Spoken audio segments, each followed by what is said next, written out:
everyone. It is such a joy to be here with you today. I like to be pretty direct and move quickly, but I also like it to be experiential. And I want you to be accountable for starting to workshop this. And that's why we created this nice little workbook for you. Rachel just posted it here. It's the homework link. So when you hear me refer to it as for homework or in your workbook, that's what you want to open up. Now, if you can't figure that out right now, don't worry about it. Whatever paper on your computer, you can just write that down. That's totally okay. But I am going to be pausing to ask you to at least start to write some things down. That keeps you accountable. And then at the end of the call, you can say, wow, I got some progress and I know clearly what to do from here. I know how to take it further. Okay. All right. So today, how to earn more, how to advance your career.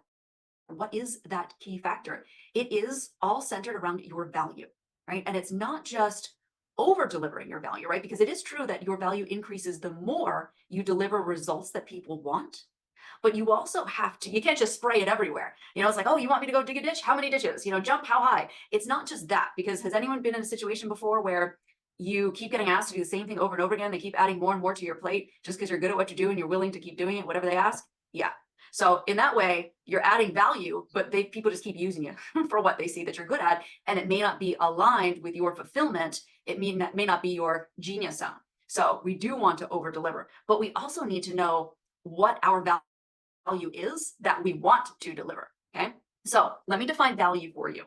When I say value, it's not your values, right? Because you might value freedom, family, faith, travel. Those are values. So we're not talking about that. We're also not talking about your inherent value, which is your self-worth. And who gets to define that? That's God and you.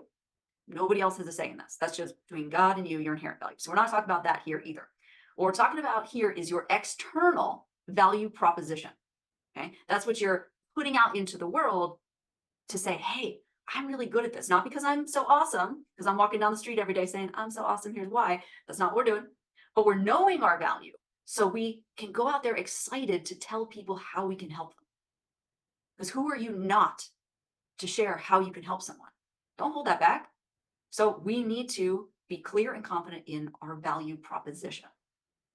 Okay, so a little bit more on that. Why do we need to know this value? Why can't we just say, it's an intouchable, can't touch it, feel it, doesn't seem to be on the job application?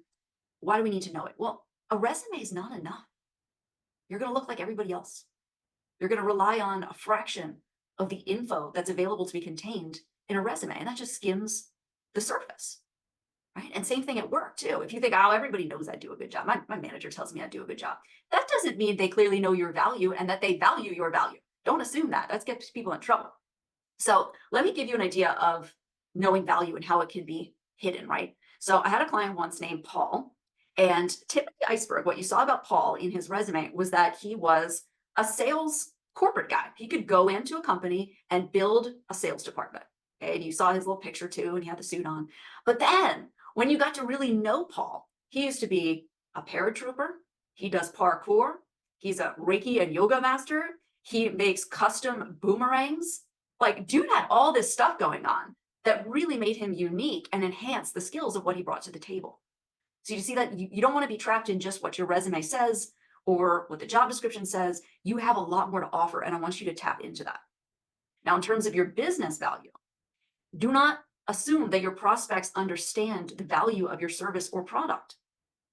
That leads you to ineffective marketing. You're going to waste your time. You're going to waste your money. You cannot sell effectively if you don't know why your service is the best.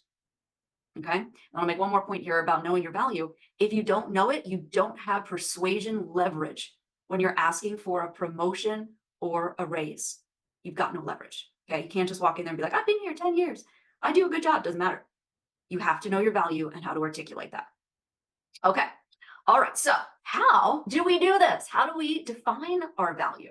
Well, there's lots of ways to do this. And I want to give you a couple of the best ways that can have a very quick impact for you. And this question is in our workbook. So you can write it there or paper, computer, wherever you're taking notes here. So the question that I want to give to you is, how do you know you're good at what you do? How do you know you're good at what you do? And just jot down, let's pause for a minute and write down 1, 2, 3 things. How do you know you're good at what you do?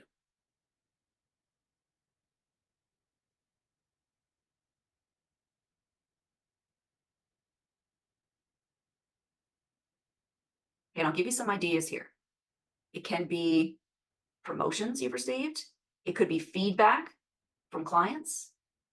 It could be metrics.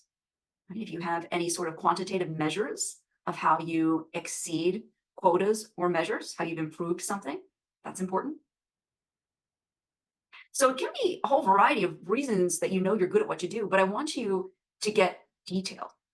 And I want you to think about why what you do is unique, right? So if you're good at, let's say, analysis, that's great. How do we know you're good at that? And then take it a step forward and say, how do I know that I do it better than Joey or Jane professional who's also good at analytics? Why is it that Joe or Jane professional could not just step into your job today, take your place, and it's like nothing happened? It's totally better that way. Why? Why is that not better? Okay. So the specifics around this is so important because you've probably seen it too. Resumes all the time. What do we like? We like to throw adjectives in there about ourselves. We like to say, I'm a good communicator. Again, it doesn't matter. Without details and without evidence to back it up, you're just making a claim about yourself. So I really want you to understand the nuance. And I want to give you an example. So I'm going to read this to you because I think this is a very common one, right? Let me see some hands here for a minute. Who believes that they're good at communicating, building relationships, maybe presenting, could be leading a team, getting along with people? A lot of people realize that's a skill in their wheelhouse, but how detailed, how persuasively could you articulate that value to someone? All right, let me give you an example. So this was for a client of mine, and she wanted to have a differentiator. She wanted to communicate her value about her communication, her relationship building, creativity, which is all very intangible, right? It's not necessarily a hard skill here, but this is what we were able to communicate for her. So I want you to listen to the language. With a passion for communicating and building relationships, I love genuinely connecting with people face to face and in the digital space. Because an organization is nothing without its clients, I thrive on being the one to serve and motivate people, gather critical feedback, and amplify the company brand. And I love this part. I don't do relationship building. It's who I am, and it's threaded through every contribution I make each day. Disarming people by always smiling, remembering their names, and genuinely listening for their needs above my own, I connect with and influence both the easygoing and the most challenging personalities. Okay, do you see how we broke that down into specifics? Wow, okay, how is she doing this? Why is she good at connecting with people? She knows the specifics. Does that make sense, guys? Can I get in a chat whether you're confused or if that makes sense? I'll make sure you're tracking with me here. Give me a little yes or no in the chat. Yeah. Okay, good. All right, so that's ultimately where I'd like you to be able to take this. In your workbook, when you write down 5 pieces of evidence, how you know you're good at what you do, then just define that further. Okay, I'm good at analytics. Why? I'm good at customer service. Why? Okay, how do I do that in a unique way? Why can't somebody just copy me? Okay. All right. So now, Casey, can we call people out too to get them oh on yeah, camera? Because y'all, like, listen, it's when you're on camera, it's just so much more fun for one, because we can see all the good looking people. Guys, number two, I mean, just think about it, right? If you went to a high school reunion and after 20 years, you hadn't seen all your friends and you walk in and everyone's got paper bags over their face with a smiley face drawn on it, you kind of be a little disappointed, right? You know? So definitely, guys, the more that you guys are on camera, the more we can read the room and see if you guys are picking up what we're laying down. So don't be shy, guys. Go for it. cool. Okay, good. All right, so let's take this deeper, right? Because guys, you cannot do too much work in this space, right? If you do just a little bit of work, then you might have like, a garden hose that you just brought to a 5-alarm fire, right? You got to really have the big guns for this. So to take this deeper, let's look at 3 value components. And this is in your workbook as well. So passion, skills, and impact. And those who worked with me before may hear me call that your brilliance. So passion is what you love to do. If you struggle with putting that language on it, love to do, then you can go with highly interested in, drawn to, energized by. Second component, skills. And I want you to pay attention to motivated skills because there's a difference between motivated and burnout skills. Just because you're good at it doesn't mean you should be doing it for the majority of your work. So a motivated skill is what you are both good at and enjoy doing. Okay, so we've got skills and then impact, the results you get for customers, for clients, or for your company. So I want to challenge you to see if you can break this down. Okay, so for passion, you can look at it this way and just jot some things down as I'm asking you questions. What do you really care about? What could you spend hours doing each day? Think about your current job. What do you like doing the best? What could you take a stand for? What could you immerse yourself in hours talking about? What do you love when people ask you to do something for them? What do you volunteer for right away? What do you love doing for people?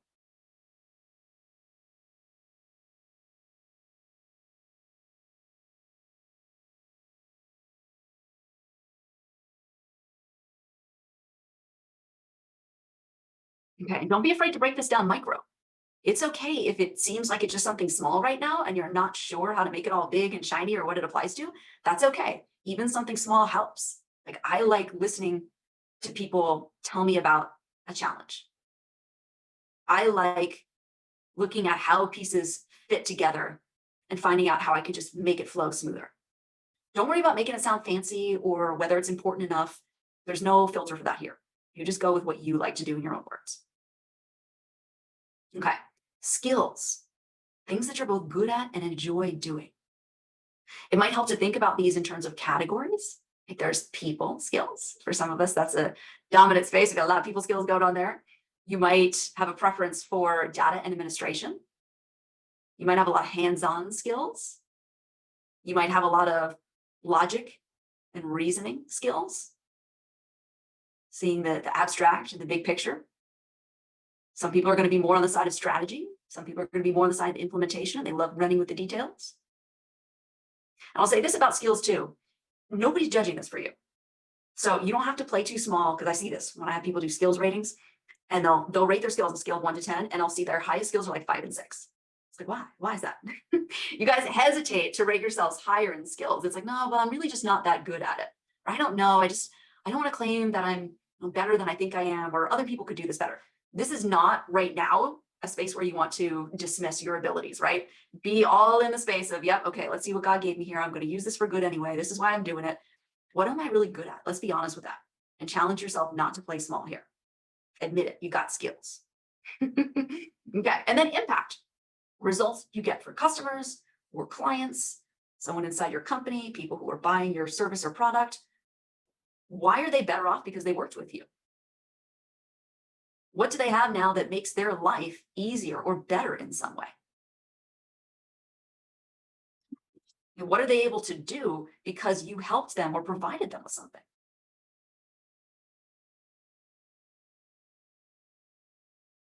Raise your hand if you're already getting value out of this. Anybody here? You guys, has this been helpful? Awesome. Love it. Keeping you busy here with these I questions. love it. I love it, guys. And if and just to Yeah, make sure these are- make sure you're staying awake. Pop, I got skills in the chat here. If you got skills and you're ready to pay them bills. So definitely do that, guys. Love it.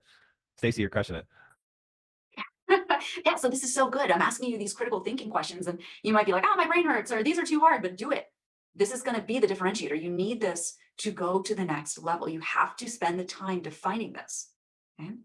All right, so we've got passion, skills, impact, and I want you to just build on this for your homework. In that workbook, I want you to write at least 5 things each for your passion, 5 things for your skills, 5 ways that you impact or get results. I want you to do that in your packet. Build that out. Don't hold back. Don't play small. Okay. Now, I'd like to ask you guys this question. As you're starting to make some notes around passion, skills, and impact, what do you notice? And you just pop these things, your observations in the chat here. What do you notice? Is this easy? And is it clear? Or is it challenging and kind of fuzzy? Let's start with that question. What do you notice? Is this easy and clear to define your passion, skills, and impact, or does it feel challenging and fuzzy? What do you guys think? Okay, yeah. We've got a little bit of a mix. Okay, let me ask Jeremy, would you like me to do an example with a volunteer? Ooh, who wants to be on live? It's not live TV, but you know, anyone want to be that guinea pig? Maybe Kathy or Christy, someone who said this is challenging and fuzzy. Who wants to come on down? And you may have to take yourself off mute because I see multiple screens here. Guys, we want this to be interactive, okay? So, and here's the thing I can tell you, for having coached for so many years, what Stacy is dropping right now in terms of value, guys, this is the hardest part of earning more. Like, this is the thing nobody wants to do. Stacy and I have reviewed God knows how many different resumes or business, you know, value propositions, all this kind of stuff. And this is the biggest miss that people have. It's vague, it's unclear, it's People see what you are bringing to the table and they have no idea what the heck it is that makes you unique, it makes you special, and makes you valuable. And this is where most people are so lazy, they don't take the time to think through this. And this is why most resumes and most, social media profiles or whatever it is, your business, you never get a second glance because people don't take the time to really take time and really self-assess. So guys, take advantage of it. You're getting free coaching. So anyone else want to volunteer? Raise your hand. Yeah, somebody who says I see it's Alinda. challenging How fuzzy. about it? Alinda, we'll call on you. Go for it. Okay, call on me. All right. Okay, so my situation is different. I'm retired. I'm only 55, but I'm retired. But the thing that I retired from for 31 years, I like doing it, but I didn't want to do it all day, every day. So when you said that thing about I do for hours and hours, no, not that part. But I like, okay, so one thing I like, I'm really good at Excel. In fact, I've been retired for a year and a half, and I keep contacting people that I want in my life. Those are when things take on. But one of my coworkers, she emailed me. She said, "Linda, can you help me with this Excel thing?" And I was like, "Yeah, sure," because she couldn't do it. None of her coworkers could do it, and she knew I could. So it took me about an hour and a half, and she was so excited. So things like that. I'm not sure how to. I'm not gonna say it's passion because again, I don't want to do it all day every day. Mhm. And then how do I don't know, maybe put that in the box. No, this is great. And we don't have to, this is why I love we can go micro with these examples is we don't have to just say, oh, what is the one thing? Because most of us are pretty multi-passionate. Or we love a lot of different things. We don't want to just commit to one thing all day for the rest of our lives, and you don't have to. But let's go with this example so we can define it and communicate it. So let's just go with Excel. So tell me, why are you so good at it? Because I think like Excel kind of thing. I can figure things out differently than most of the people. Because when I explain, they say, "Oh, okay," but they would have never pulled it out of their head on their own. Kind of thing. Okay, so what's the difference then? How would we capture that? You think like Excel. How does Excel think differently than humans? Oh, that sounds really bad. I'm trying to figure out how to articulate that. I don't want to say I think like a computer. Just, I guess the process, I can understand the process more deeply than some. Not sure. I'm gonna think of that. How do I think differently? I'm making some notes here. Everyone, you guys want to, shout out Linda in the chat. Show her some love for like putting herself out there. Proud of you, girl. Go get it. I'm retired. I'm like, Okay, Linda, next question for you. Okay. Where's the value in this? What are you doing for people that matters in Excel? Well, I guess I help them to do their business better because with my skills, now they can capture more information and do something that runs their business better than without me. Okay. And are these numbers, are these financial numbers? Are these funnel metrics? What are they? It's a variety of things. Okay, so the thing most recently, when they get grant funding, they need to qualify it. And so there's a series of questions they have to answer. So what I ended up doing for her on the Excel thing, if they answer this first question a certain way, now it diverts into something else. Okay, so now you answered one for this one, so now you have to answer number 5, 6, and 7. If you answer 2 for the first one, then you answer 1, 2, and 3 kind of thing. So, but in the end, they're able to summarize what their needs are from the grants that they're distributing. So I guess it's a summary of their information to help them to make their decisions. Kind of, yeah. Okay, and they're making decisions on how to spend money. Yes, primarily yes. Okay. And greatest. Do you think that's passion? And user. Okay. So you could say something like this because it's tempting to just put on your resume. Computer skills, Excel. Use Excel. But that's not capturing this, right? No. So you're going to want to put, and again, I'll talk to you in a minute about where we're going to put this and the different forms of it. But let's just say for now, we're talking conversational. You could use this in an informational or an actual interview, talking with a business leader, something that could parlay into a contract. You could say, I love Excel. I am fluent because I think like Excel. I track the configurations and how A links to B. I anticipate what comes next. And how this serves you is I create logic progressions that allow you to clearly define your grant needs without blind spots. So you can make decisions on how to spend your money efficiently and have the greatest impact on your audience. Oh, that's marvelous. That's very good. So you see how we took that, took that from Excel to how you're good at it and why that matters. All right, more specific, because I have used Fluent before, but this is very good. Okay. Thank you for this. Okay. Yes, you're welcome. Was that helpful, everyone, to go through that demo? Everyone, big round of applause for Linda. Yeah, get your little Zoom fireworks stuff. And this is just the tip of the iceberg, right, guys? This is something. There's so much more we could do here to dive even deeper, but it's just a great place to be able to get started and help you articulate it. And I know, having reviewed hundreds, I mean, Carol's on my team. She reviews all of our resumes, and people when they come in, like, that's Excel. Great. So do 50 million people across the world. It's like, but what makes you unique? What makes you different? What specifically do you bring to the table? So that's such a good example, Stacey. I love it. Cool. All right, guys. So next question, what is your value worth? What is that worth? Okay, so let's first talk salary, then we'll talk business. Salary, always helpful to have a baseline of fair market value, right? Doing your research. Well, what does this type of position pay? And if you simply Google salary wizard, you're going to see lots of tools, free tools pop up to help you get a sense of what that might be. So that's helpful, right? It's a data point. But I also want you to think beyond that. I want you to think bigger, and not even just for the position that you think that you should be in, but the next level up. Because a lot of times people just play too small. You're just going after lateral moves, and you should be at the next position up. And so I want you to really think, okay, what is my value worth? Aim big. Okay? Now, for your business, how much are you charging? And why not charge more? Don't worry about what people pay for. Whenever you can solve a problem that people want solved, people are going to pay for it. So don't worry about that part. But how much are you charging, especially for your service, if you're a service-based business or want to start a service-based business? And why aren't you charging more? Interesting question, right? So I want you to ponder that and put it in your homework as well. And maybe you've thought about raising prices. Maybe you haven't. But I want you to look at raising that as well.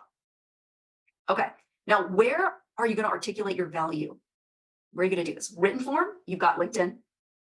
You've got a whole about section up there, which holds at least 2,000 characters. That's your space for narrative. And you write in first person, and you put all this good stuff about you so it fits there in the written form. And you can integrate pieces of it into your resume as well. You've got the interview. You want to speak about it. And then also be prepared conversationally, because you never know who you're going to meet. And when organically, there may be a time to share about your value. So I'm going to give you an example here of my client, Steve. Steve had worked for a Fortune 500 company 17 years. He had gone through lots of reorgs. And this time he got the call from his boss and said, Steve, your job is going to be eliminated in 3 months. You don't have to go. We're not saying you have to go, but you won't have a job here in my department. So Steve thought, now that I know my value, now that I know my brilliance, what do I want? Steve's a strategy guy, and he is really clear on that. So he looked in his org and he said, okay, so what is the unit? What's the group that is most likely to be involved in strategy? And he called up the VP and he said, I want to work on your team, and here's why. And because he was so confident, so clear, he knew how to articulate his passion, skills, and impact. That VP hired Steve on. And Steve continues to do well. And just shortly after that, Steve is tapped for a high profile project in London for 6 months for double his salary. So he could have said, oh, I guess I'm going to be laid off. I'll see what else is out there. But he decided to say, no, this is not what I want, because I know. And he went after it. So knowing your value, how to articulate it, allows you to create opportunities, positions that aren't even there. It allows you to move ahead of the competition. It allows you to make the greatest impact, to know what you're truly capable of, and to be excited about offering it to people. And I also tattle on myself too, guys. How many of you guys ever wrestle with imposter syndrome? Anyone ever deal with that? Okay, I know I've been there. I had it just the other day. I was like having to remind myself, why me?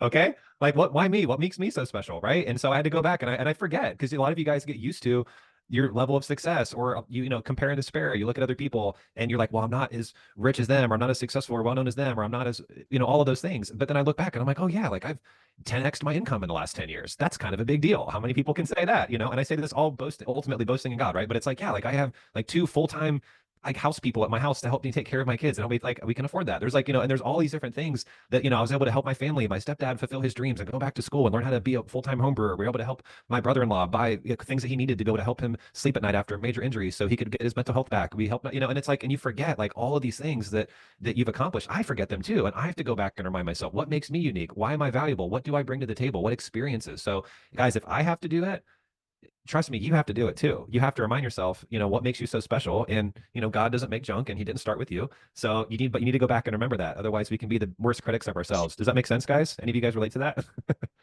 I have a question. Yes, I do relate to that. Absolutely. Yeah.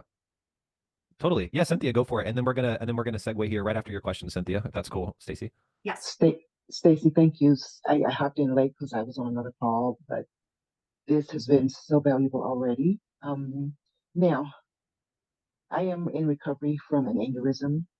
Mm. So very, very grateful and blessed to be here and to be healing. But I haven't worked in the past 3 years. However, I was working IT job and my business, and I want to flow into or go back into my business only. I have knowledge and education that I was actually an independent contractor to sell this educational bundle for, commission. And I'd like to get back at that.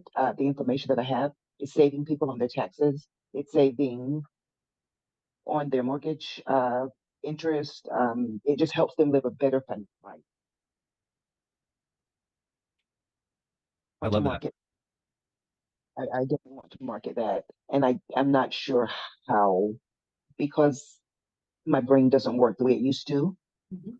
It's still in the healing process, and so I'm a little fuzzy on my value. I know I have valuable information. I know that I can pull it out if I need to, but how do I monetize that? What you just shared, Cynthia, by the way, though, is one example of the hundreds of potentially thousands of little sneaky beliefs that can get in there, right? I've had this happen to me, therefore, insert limiting belief, a limiting statement, or here's why I not be as valuable. I would never know, Cynthia, if you didn't lead with that, I would never know that you'd been Wow. through something like that. You speak a little slower, but you're very wise and articulate, and I could use a little more of that in my life. So I just want you to Praise know that, God. yeah, I just want to encourage you. I don't, when I hear you speaking, I'm very, very impressed. So Cynthia, look at all that love in the chat for you. This is I the power of see that. this is a power of a group as well, guys. When you are a part of a faith-filled, believing group, it's pretty amazing. So, yeah, Stacey, do you want to field that real quick, and then we'll segue? Mm-hmm. Yeah. So Cynthia, it's tempting to discount what you can do now. It's tempting to say, well, I'm not at the same capability level as I was before. But if you start defining yourself through that filter, it's one that's automatically limited. It's one that's subject to stories, right, about limitations and what can't be. So I would, and again, we're going to talk about another side to this too. There's some practical factors when we talk about fulfillment. But for now, I would go with these same questions that I'm posing to everyone, because you deserve that. And you're still capable of answering these questions about what you love to do, how you think you can help people, of how you can put all that awesome knowledge to use.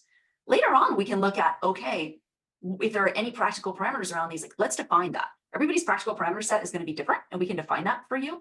And we could always help you shape what you decide to do in a way that holistically takes all of this into effect. But it's not going to be an either or. It's not going to be a can or can't do. I was, but I am now.